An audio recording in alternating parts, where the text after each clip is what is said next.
good. Everybody was ready to go. Got a few guys sick, but hopefully in a day or two they'll be better. Is a bug going around? Yeah, I think it must be a little bit. I think we had maybe 3 guys that had the flu, so we just try to keep them, let the doctors take care of them, keep them away from everybody else. Good amount of good work for the younger guys the last couple of weeks? Yeah, last couple of weeks, we're still doing some now, but it's almost all game planning stuff now. So we're doing, as opposed to last week when we did a total of 45 minutes of scout work, now we're going to regular practices. How much are you trying to set the tone maybe for what you're going to be expecting in spring from a lot of those guys? Not even so much of that. I mean, we're evaluating them. We're going full pads, and we're still going to probably have another mini scrimmage with the young guys either tomorrow or Sunday, probably on Sunday. But we got to get ready to play a game. So Lev, I guess, has been awarded a 5th year with the condition. Have you had a chance to talk to him? Yeah, he is excited about it. He'll have to sit the first 2 games, and then we just found out today that Sean Poindexter will get an additional year as well, without having to sit out any games. So it's good. It's good stuff. So what does that mean for your offensive line to get Lev back? Well, he's a veteran, good football player, and I think he's still getting better. He's gotten bigger and stronger every year, and this will be a big year for him. And, we're losing a lot of guys, so being able to get Lev back is a big plus. And Sean was always kind of a project to begin with. Him getting another year. Yeah, he's gotten, boy, you talk about a guy that's gotten better. And I thought this year, he's had a good year.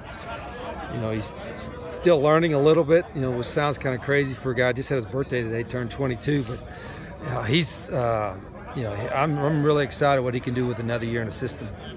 Do they almost act as extra recruits for this class? Yeah, it is. We had thought there was a possibility, but you got to recruit with the thought maybe they're not coming back.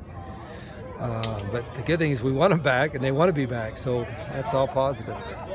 Where do things stand as far as hiring an offensive line coach? Are you still on track to do it before? Yeah, there was a 10-day waiting period, like state policy. So I think that is up today or tomorrow, and I'll have somebody hired by the bowl game. How complicated is it to have the early signing period, bowl games going on, coaches being hired and fired? How are you kind of handling that? Yeah, it's busy. Obviously a busy time. It's always been busy with, you're always going to recruit anyway because they have a contact period in December, but there's more of an urgency with the signing, with the signing day basically being next week, the first signing period, and that'll be, I still say there's 60-70% of the guys will sign in, and then I think there's more coaching movement now earlier because of that, and there's a 10th coach deal that will happen, I think, the 1st of January, so you got that going on as well. But it's good to be busy. You want to be busy getting ready for a bowl game too. When you say you've thrown out that 70% figure, are you referring to players who are already committed, yeah, or of the entire pool? No, I think 70% of the entire pool will probably sign on the 20th. I could be wrong, and I think you're seeing a lot of decommitments and things of that nature that normally happen the end of January that are happening now because of that signing period early. When you learned that there was going to be a new early signing period, did you have to change your strategy at all in terms of? No, there's some different legislation for next year where you have some official visits in the spring, but it didn't change much other than there might have been a few more official visits during the season, but it's not really changing the calendar much. That's why I think I don't know if that's the end-all answer. I think there's got to be more radical thinking to really clean it up the way it should be. Having relatively stable staff compared to some other situations, do you feel like that puts you in an advantageous position as far as this early signing period goes? Yeah, there's always, when there's a lot of staff turnover, it probably affects recruiting more than anything else. Because kids, sometimes they'll pick a school for the school, a lot of times, but there's other times they get close to a particular coach or a particular staff, and when that changes, it causes some hesitation. I understand that. We've been through that a little bit.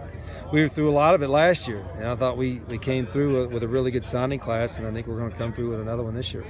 If someone had told you 5 years ago that Gerhard DeBeer would be invited to a college all-star game, yeah, I would have thought what is it, a track all-star, or what do you mean? A discus competition? You could have never imagined that. I mean, he's gone above and beyond anything that we thought would happen, particularly when we had to explain what a thigh pad was in the first day of pad. So I'm really proud of him. The more you've gotten into Purdue, is anything stood out to you about their personnel, their team? Well, their and I've style? been watching more defense, but they've been really impressive. What they've done defensively, they're big and stout up front against everybody they've played, including, a really good Louisville team at the beginning of the year. Nobody's really moved the ball consistently on them, so it's been impressive. Did anything they did against Lamar Jackson give you any idea of what they might try to do against Khalil? Well, I think you have to look at it, but it was so long ago. Even though most of their defense is healthy and they got the same guys, you gotta expect they're going to do some of that stuff. But also what they were doing is not, Louisville was doing him is not exactly the same what we do with Khalil. So there's a little bit difference there too. How's the offensive line respond to having Kyle and Glenn kind of leading them the last couple weeks? They've been good. Those Kyle and Glenn have done a great job. And the nice part of it is we've got really good leadership up here. I mean, Jacob Alzadek is like a student coach. He knows what we're doing, and he's stepped in and helped quite a bit too. So, I hope I have a line coach by the time we get to the bowl. But obviously, if it's a new guy, it's going to be someone that's still learning our system.